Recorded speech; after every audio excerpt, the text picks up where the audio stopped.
Hello everyone.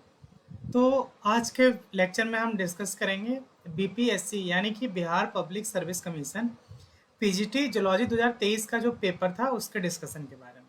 तो चलिए शुरू करते हैं।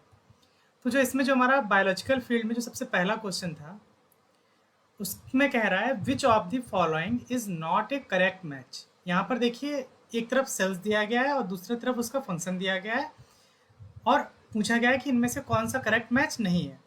तो सर्टोली सेल जो है वो न्यूट्रिशन प्रोवाइड करने का काम करते हैं, तो ये हमारा ऑप्शन करेक्ट है। यहाँ पर आप देखिए, आपसे पूछा गया कि कौन नॉट करेक्ट, कौन करेक्ट नहीं है, तो जो करेक्ट नहीं है हमें उसका मैच कराना है। कोरोना रेडिएटा स्पर्म से मैच किया गया है, तो ये ऑप्शन हमारा गलत है। कोरोना रेडिएटा जो है वो हमारे स्पर्म में नहीं, ओवम में होता है। तो यहाँ पर आप देखिए, आप हमने ओवम का एक डायग्राम डिस्कस किया हुआ है। इसमें देखिए कोरोना रेडिएटा जो सबसे आउटर कवरिंग होती है, लेयर होती है ओवम की, उसे नाम देते हैं। फिर हमारा आता है जोना पैलिसिडा, फिर विटलाइन मेम्ब्रेन, फिर हमारा आता है ये साइटोप्लाज्म जो होता है ओवम का, उसको यूप्लाज्म नाम देते हैं, जर्मिनल वेसिकल, और सबसे लास्ट में अंदर है हमारा न्यूक्लियस। तो ये ओवम का डायग्राम है। तो जो कोरोना रेडिएटा है वो ओवम की मेम्ब्रेन है, ना कि स्पर्म की। तो ये हमारा ऑप्शन जो है वो करेक्ट जाएगा कि सेकंड ऑप्शन जो है वो करेक्ट मैच नहीं है। नेक्स्ट क्वेश्चन की तरफ हम मूव करते हैं। इस क्वेश्चन में पूछा गया है test tube baby means a baby born when. Test tube baby में देखिए क्या होता है कि जैसे मान लीजिए ये हमने एक ट्यूब लिया, इसके अंदर हमने स्पर्म डाल दिया, स्पर्म है और ओवम है। तो जो फर्टिलाइजेशन है वो हम बाहर कराएंगे, और जब यहाँ पे फर्टिलाइजेशन हो जाएगा यानी कि स्पर्म और ओवम फ्यूज हो जाएंगे, इसके बाद में हम इसको क्या करते हैं, मदर का जो यूटेरस होता है उसके अंदर इसको इम्प्लांट कर देते हैं। तो इस तरह का जो प्रोसेस होता है उसको हम नाम देते हैं टेस्ट ट्यूब बेबी। तो अब देखिए यहाँ पर क्या हो रहा है, ऑप्शन में क्या क्या ऑप्शन दिए गए हैं। Developed in a test tube, तो ये ऑप्शन गलत है, टेस्ट ट्यूब में डेवलपमेंट नहीं होता है। ओवम इज फर्टिलाइज एक्सटर्नली, हाँ टेस्ट ट्यूब में हमने फर्टिलाइज किया तो एक्सटर्नली फर्टिलाइज हुआ।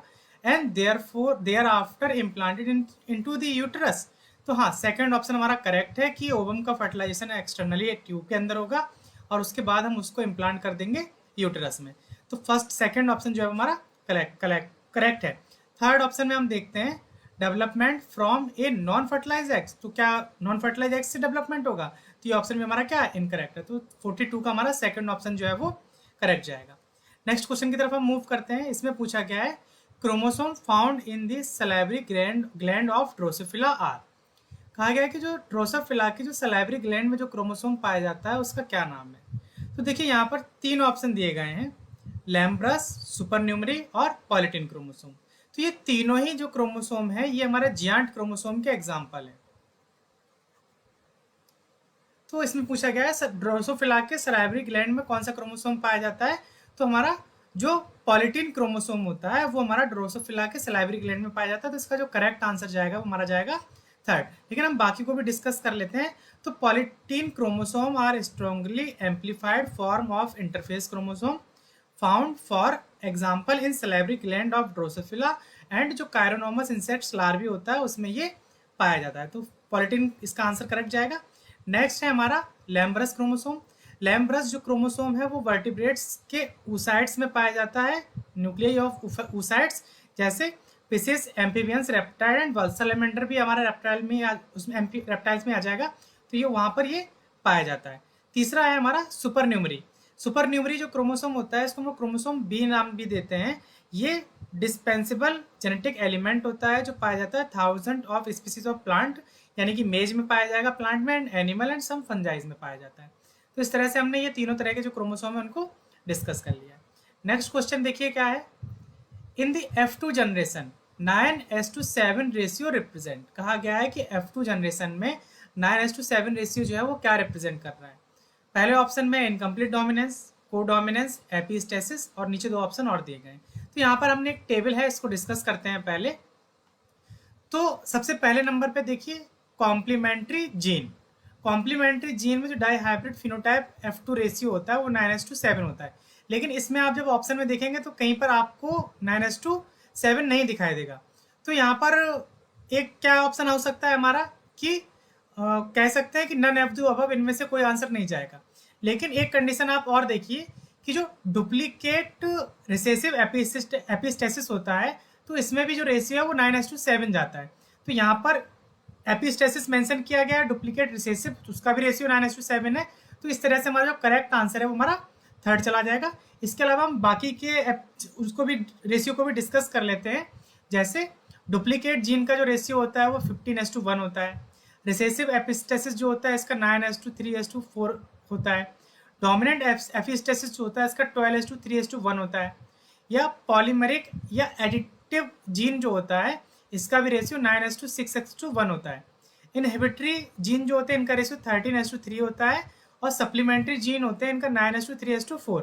यानी कि आप देखिए रिसेसिव एपिस्टेसिस और सप्लीमेंट्री जीन इन दोनों का रेशियो जो है वो एक जैसा है। अगर किसी क्वेश्चन में पूछ लिया जाए कि 9:3:4 किसका है, तो रिसेसिव एपिस्टेसिस का भी है और सप्लीमेंट्री जीन का भी है। वहीं जो हमारा कोलैबोरेटिव जीन एक्शन है इसका जो रेशियो है वो 9:3:3:1 है। इसके अलावा हम बात करते हैं जो कॉम्प्लीमेंट्री जीन स्टेसिस है जो यहाँ पर मेंशन किया गया है, जिसका रेशियो जो है 9:7 भी है। इसको सबसे पहले डिमॉन्स्ट्रेटेड या एक्सप्लेन किया था वैटसन एंड पुनेट ने, लिथायरस और ओडोटस। ये स्वीट पी का नाम है, यानी कि मटर जिसको बोल रहे हैं। और जो इनका कलर होता है वो पर्पल कलर का होता है। वो आपको फ्लावर कुछ इस तरह से दिखाई देंगे। ये जो इनका फ्लावर का कलर आता है ये एंथोसायनिन पिगमेंट की वजह से आता है। मान लीजिए किसी एग्जाम में आपसे पूछ ले रहा है कि जो पर्पल कलर है जो स्वीट पी प्लांट का वो किसकी वजह से आ रहा है, तो वो आ रहा है हमारा किसकी वजह से, एंथोसायनिन पिगमेंट की वजह से। तो इस ऑप्शन का जो करेक्ट आंसर है वो हमारा सी है, एपिस्टेसिस। क्योंकि डुप्लीकेट रिसेसिव एपिस्टेसिस का भी जो रेशियो है वो 9:7 होता है। अगर यहाँ पर कहीं पर कॉम्प्लीमेंट्री जीन भी ऑप्शन में दिया जाता तो हमारा आंसर चला जाता बोथ एपिस्टेसिस और कॉम्प्लीमेंट्री। चलिए नेक्स्ट क्वेश्चन की तरफ हम मूव करते हैं। इस क्वेश्चन में बोला गया है if the father in a family has a disease, यानी कि एक फादर है वो डिजीज्ड है, ठीक है, एंड मदर इज नॉर्मल, और जो फीमेल है वो कैसी है, नॉर्मल है। The daughter only inherited this disease, लेकिन जो डॉटर जो इनकी होगी वो केवल इस डिजीज की कैरियर है, नॉट द सन, लेकिन जो सन है वो कैरियर नहीं है। अब आपसे पूछा गया है कि बताइए इनमें से ये कौन से तरह का इनहेरिटेंस है, सेक्स लिंक डोमिनेंट है, सेक्स रिसेसिव है, या ऑटोसोमल है, या फिर कौन सा है, इनमें से ये पूछा गया है। तो देखिए जब हम लोग पेडिग्री एनालिसिस अगर पढ़ेंगे तो अगर आप उसके हिसाब से इसको सॉल्व करेंगे तो आपका आंसर जो है वो नहीं बनेगा। फॉर एग्जाम्पल देखो करके देख लेते हैं। जैसे तो if the father in a family has a disease while the mother is normal, कह रहे हैं कि फादर जो है वो डिजीज्ड है, यानी कि एक्स या वाई में से किसी पर भी एक पे हो सकता है, लेकिन जो उनकी मदर है वो कैसी है, नॉर्मल है। द डॉटर ओनली इनहेरिटेड, तो जो डॉटर हुई वो कैसी है, इनहेरिटेड, यानी कि हम मान सकते हैं कि डिजीज कहाँ पर थी, एक्स क्रोमोसोम पर थी। और इनहेरिटेड है यानी कि ये जीन को ट्रांसफर कर रही है, यानी कि ये कैसी होगी, एक्स लिंक्ड डोमिनेंट होना चाहिए, तभी दोनों में नहीं है इसलिए वो इनहेरिटेड है, नहीं तो ये भी डिजीज्ड हो जाती। तो इस तरह से आप अगर करेंगे तो आपका जो है वो आंसर गलत हो जाएगा। तो जब हम लोग क्या करते हैं पेडिग्री एनालिसिस पढ़ते हैं उसके बाद में हम क्या करते हैं कुछ पॉइंट्स पढ़ते हैं कि एक्स लिंक रिसेसिव पढ़ेंगे तो हम वहाँ पर कुछ पॉइंट पढ़ेंगे, जब सेक्स लिंक डोमिनेंट पढ़ेंगे तो वहाँ पर कुछ पॉइंट पढ़ेंगे। तो उन पॉइंट्स को हम देखते हैं, इससे आपका आंसर जो है वो बन जाएगा। यहाँ पर देखिए for an X linked dominant disorder, यहाँ पर कंडीशन ही मेंशन कर दिया है सीधा सीधा कि इफ द फादर कैरियर, अगर कैसा है, फादर जो है कैरियर है तो एबनॉर्मल एक्स जीन, जो कैरियर नहीं सॉरी कैरीज मतलब उसमें पाया जा रहा है, उसमें एबनॉर्मल एक्स जीन पाया जा रहा है, and all of his daughter will inherited the disease, तो जो उसकी सारी डॉटर्स होंगी वो डिजीज को क्या करेंगी, इनहेरिटेड करेंगी, और कोई भी सन जो है वो विल हैव द डिजीज, तो उसमें जो उनके लड़के होंगे उसमें किसी में भी डिजीज नहीं पाई जाएगी। This is because daughter always inherited their father x chromosome, क्योंकि जो डॉटर है उसमें हमेशा एक्स क्रोमोसोम जो है वो एक कहाँ से आ रहा है, फादर से आ रहा है। तो इस स्टेटमेंट जो है सीधा सीधा उठा करके यहाँ पर पूछ लिया है, तो आपका जो आंसर जाएगा वो जाएगा सेक्स लिंक्ड डोमिनेंट, इसका आंसर जाएगा। ठीक है, नेक्स्ट पॉइंट हम देख लेते हैं। If mother carriers if mother carries the abnormal X gene, अगर मदर में एबनॉर्मल एक्स जीन पाया जा रहा है, half of all their children daughter and son will inherited the disease tendency, तो उसमें से जो आधे बच्चे होंगे वो डिजीज को क्या करेंगे, ट्रांसफर करेंगे। ठीक है, आधे सन और आधे डॉटर। तो अगर अगले स्टेटमेंट में अगर आपसे ये वाला स्टेटमेंट दे दिया जाए, पूछा जाए कि बताइए ऑप्शन क्या होगा, तब भी इसका आंसर क्या जाएगा, सेक्स लिंक्ड डोमिनेंट। तो इस तरह से हम इस क्वेश्चन को सॉल्व करना था। नेक्स्ट क्वेश्चन की तरफ हम मूव करते हैं। इसमें पूछा गया है the process of DNA replication is affected by an enzyme known as. DNA replication का प्रोसेस जो है वो किस एंजाइम द्वारा अफेक्ट हो सकता है? तो डीएनए लाइगेज जो है इसका काम होता है कि जब डीएनए के ओका जाके फ्रेगमेंट बन जाते हैं उसको जोड़ने का काम करता है। राइबोन्यूक्लियस का कोई काम है नहीं, तो इसका जो हमारा करेक्ट आंसर जाएगा वो जाएगा हमारा पॉलीमरेज यानी डीएनए पॉलीमरेज जो अफेक्ट कर सकता है रेप्लिकेशन को। तो second option correct. Next question की तरफ हम मूव करते हैं। तो इसमें बोला गया है एक chromosome with A centromere near the middle is called. तो सबसे पहले ये समझो सेंट्रोमियर क्या है। ये हमारा क्रोमोसोम का स्ट्रक्चर है, इसमें जो बीच में कॉन्स्ट्रिक्टेड रीजन होता है इसको हम लोग नाम देते हैं सेंट्रोमियर। कहा गया है near the middle, just middle में नहीं है। अगर इसका मिडिल देखा जाए तो यहाँ कहीं आएगा, मिडिल के जस्ट पास में है। तो उस कंडीशन को हम क्या नाम दे रहे हैं? तो जब हमने क्रोमोसोम का क्लासिफिकेशन किया हुआ है तो क्रोमोसोम को 4 पार्ट में डिवाइड किया है। तो एक होता है हमारा मेटासेंट्रिक, एक सब मेटासेंट्रिक, एक एक्रोसेंट्रिक और एक होता है हमारा टीलोसेंट्रिक। तो अगर सेंट्रोमियर जस्ट मिडिल में प्रेजेंट हो तो उसे हम लोग नाम देते हैं क्या? मेटासेंट्रिक। और इसमें जो स्ट्रक्चर बनता है वो हमारा वी शेप होता है। ठीक है। वहीं अगर मिडिल से थोड़ा सा आगे पीछे हो, जस्ट मिडिल में ना होकर के क्या हो, नियर द मिडिल हो, तो उसे हम लोग नाम देते हैं क्या? सब मेटासेंट्रिक। और अगर मिडिल से भी ज्यादा अगर एक पोर्शन की तरफ ही चला गया है तो उसे हम लोग नाम देते हैं एक्रोसेंट्रिक। और सबसे लास्ट में अगर एकदम एंड पोजीशन पर है तो उसे हम लोग नाम देते हैं टीलोसेंट्रिक। जो एक्रोसेंट्रिक है इसकी कंडीशन जो स्ट्रक्चर होता है उसे आई शेप नाम दिया जाता है, और जो सब मेटासेंट्रिक है इसे हम लोग नाम देते हैं क्या? L shape. तो जो हमारा ह्यूमंस है, ह्यूमन में टीलोसेंट्रिक क्रोमोसोम जो है वो नहीं पाए जाते हैं। तो इस क्रोमोसोम में पूछा गया था नियर द मिडिल है, तो हमारा आंसर क्या जाएगा? सब मेटासेंट्रिक। तो हमारा बी ऑप्शन जो है वो करेक्ट है। नेक्स्ट क्वेश्चन की तरफ मूव करते हैं। Which is the book in which Darwin publish the theory of evolution? Darwin की बुक का नाम बताना जिसमें उन्होंने अपने एवोल्यूशन की थ्योरी को पब्लिश किया था। तो डार्विन की जो थ्योरी थी उसका नाम था origin of species bye mean of natural selection. तो इसका सी ऑप्शन जो है वो हमारा करेक्ट है। नेक्स्ट क्वेश्चन में देखिए क्या कह रहा है। P plant were used in Mendel's experiment because. P plant को यूज किया गया था, क्यों? वो रीजन पूछ रहा है आपसे। पूछ रहा है देवर चीप, तो चीप वाली कोई बात नहीं थी। देवर इजिली अवेलेबल, तो हाँ ये हम कह सकते हैं। दे हैड कंट्रास्टिंग कैरेक्टर, तो ये बहुत इंपॉर्टेंट पॉइंट है। तो इस वजह से ये ऑप्शन जो है वो आयोग ने भी करेक्ट माना है कि इसमें कंट्रास्टिंग कैरेक्टर थे, इसलिए ये आंसर सही है क्योंकि मेंडल ने पी प्लांट को सेलेक्ट किया था। वो कंट्रास्टिंग कैरेक्टर क्या क्या थे उसको जरा हम देख लेते हैं। तो इन्होंने यहाँ पर डोमिनेंट और रिसेसिव कैरेक्टर लिए थे। जैसे सीड का शेप हो गया, तो एक राउंड हो गया और एक रिंकल्ड हो गया। सीड का कलर हो गया, तो ये हो गया इनका येलो कलर का और एक हो गया ग्रीन कलर का। अब वहीं होल प्लांट की अगर बात करते हैं तो फ्लावर कलर हो गया, तो फ्लावर कलर एक पर्पल हो गया एक वाइट हो गया। फ्लावर की पोजीशन हो गया, तो एक एक्सियल हो गया और एक हो गया टर्मिनल, मतलब बीच में कहीं आ रहा है फ्लावर या फिर एकदम टर्मिनस पर आ रहा है। वहीं प्लांट हाइट हो गई, एक प्लांट लंबा है और एक प्लांट क्या है? छोटा है। वहीं पॉड शेप यानी कि जो इनकी फली थी मटर के उसकी शेप कैसा है? तो इन्फ्लेटेड है या फिर कंस्ट्रक्टेड है। इसका भी रीजन देख लो क्यों होगा। अगर राउंड होगा तो सब स्ट्रक्चर एकदम सेफ चला जाएगा, और अगर वहीं रिंकल्ड होगा तो जहां पर रिंकल्ड आएगा वहां पर ये फली भी कैसी हो जाएगी? कॉन्स्ट्रिक्टेड हो जाएगी। वहीं पॉड कलर की बात करते हैं तो या तो कलर कैसा होगा? ग्रीन होगा या फिर क्या होगा? येलो होगा। तो इन्होंने टोटल 7 कंट्रास्टिंग कैरेक्टर लिए थे। मान लीजिए किसी एग्जाम में पूछ लिया जाए कितने कंट्रास्टिंग कैरेक्टर लिए थे, तो 7 लिए थे। First, second, third, fourth, fifth, 6 और 7। तो इसका थर्ड ऑप्शन जो है वो करेक्ट है। नेक्स्ट क्वेश्चन मूव करते हैं। तो पूछा गया है in which aspect Darwin's theory is wrong. तो देखो डार्विन ने क्या कहा था। तो डार्विन ने कहा था हाई इफिशियंसी होती है रिप्रोडक्शन की। इन्होंने ओरिजिन ऑफ स्पीसीज का भी कॉन्सेप्ट दिया, और इन्होंने कहा कि जो सर्वाइवल होगा वही जिंदा रहेगा, और जो फिट होगा वही सर्वाइव करेगा, और जो फिट नहीं होगा वो मर जाएगा। तो इसी कंडीशन को नाम देते हैं सर्वाइवल ऑफ द फिटेस्ट। तो इसमें पूछ रहा है कि in which aspects Darwin theory is wrong. तो इसमें से सारे एस्पेक्ट जो है वो ठीक है, यानी कि नन ऑफ द अबव जो है वो हमारा क्या जाएगा? आंसर जाएगा। ठीक है। नेक्स्ट क्वेश्चन देखिए क्या है। The amino acid coded by the start codon for protein synthesis. कह रहा है कि स्टार्ट कोडॉन जो है वो प्रोटीन सिंथेसिस में कौन सा एमाइनो एसिड कोड करता है। तो अगर हम बात करें यूकैरियोट्स की, तो यूकैरियोट्स में हमारा स्टार्ट कोडॉन होता है, सॉरी,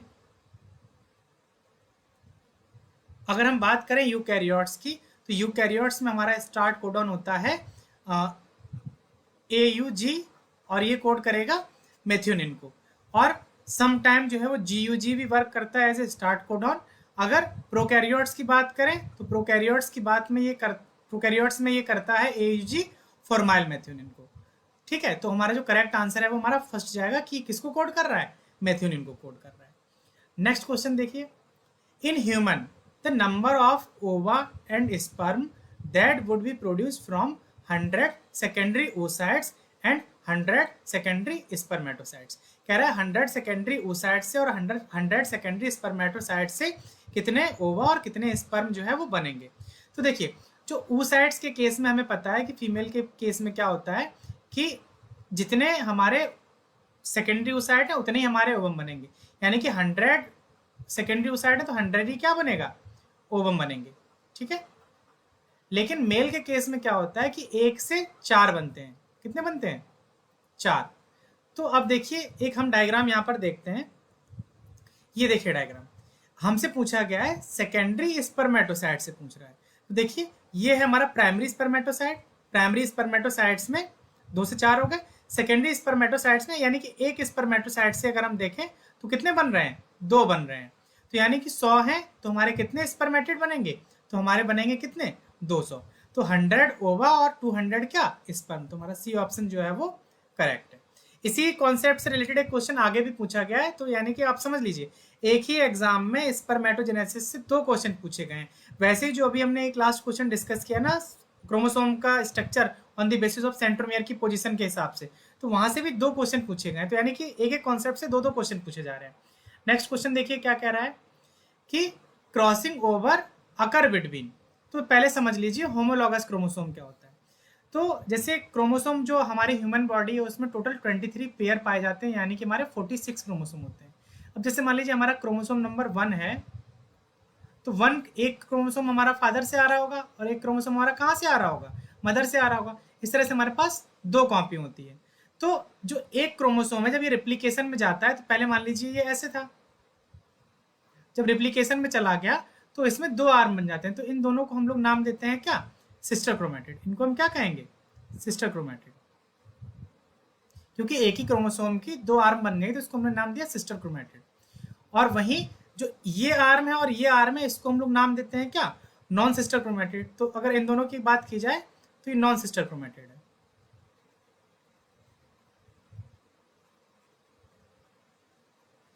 अब देखिए, आपसे क्वेश्चन पूछा गया है कि क्रॉसिंग ओवर कहाँ होता है। तो सबसे पहले आपको एक बात याद रखनी है कि जो मियोसिस होती है उसकी प्रोफेज फर्स्ट में हमारा क्रॉसिंग ओवर होता है। प्रोफेज नहीं, सॉरी, पैकेटिन स्टेज में हमारा क्या होता है, प्रोफेज में 5 फेज में उसको डिवाइड किया गया है, L, leptotene, zygotene, pachytene, diplotene, diakinesis. तो जो इसकी प्रोफेज फर्स्ट की जो पैकेटिन स्टेज होती है, इसमें हमारा क्या होता है, क्रॉसिंग ओवर होता है। तो अब आप देखिए, अब एक पॉइंट और याद रखना है, सिस्टर क्रोमेटिड में होता है या नॉन सिस्टर क्रोमेटिड में होता है, तो हमेशा क्रॉसिंग ओवर जो है वो नॉन सिस्टर क्रोमेटिड में होगा। तो अब देखिए क्या कह रहा है, non sister chromatid of homologous chromosome of pachytene stage of prophase first. तो हाँ, ये हमारा स्टेटमेंट जो है वो करेक्ट है। बाकी के स्टेटमेंट भी जरा हम चेक कर लेते हैं। तो इसमें बोला गया नॉन सिस्टर क्रोमेटिड, यहाँ तक तो ठीक है, ऑफ नॉन होमोलॉगस क्रोमोसोम, यानी कि इनके कहने का मतलब ये हुआ कि मान लीजिए ये क्रोमोसोम नंबर 1 है तो ये क्रोमोसोम नंबर 2 है, इनके बीच में क्रॉसिंग ओवर होता है। तो नहीं, ये स्टेटमेंट गलत है। हमेशा जो क्रॉसिंग ओवर होता है वो होमोलॉगस क्रोमोसोम के बीच में होता है, ना कि नॉन होमोलॉगस क्रोमोसोम के बीच में। तो ये भी हमारा स्टेटमेंट क्या हो गया, गलत हो गया। फिर कह रहा है non sister chromatid of homologous chromosome of zygotene stage. तो जाइगोटीन नहीं, इसकी जगह कौन सी स्टेज, पैकेटिन स्टेज। तो यानी कि हमारा फर्स्ट स्टेटमेंट जो है वो करेक्ट है।